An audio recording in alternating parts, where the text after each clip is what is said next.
gittin beni.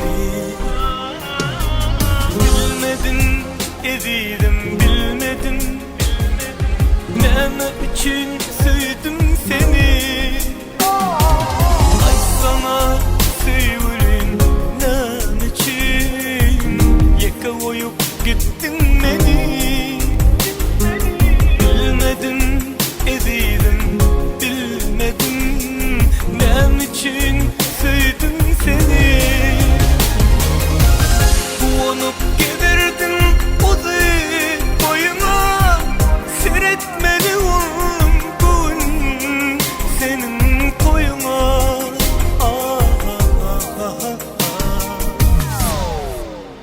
Dur gitme ay cemalım,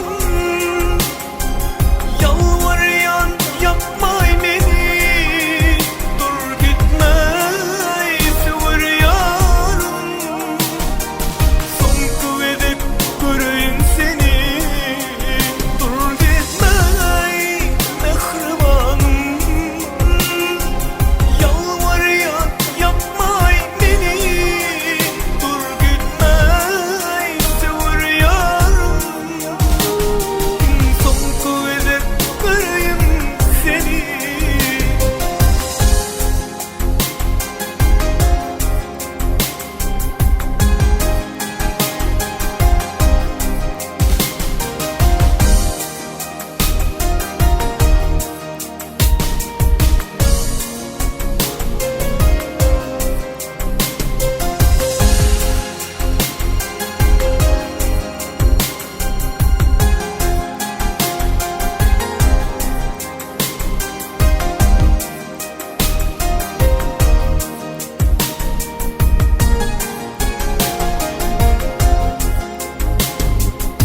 Olmadı dostlarım, olmadı arzum başa varmadı.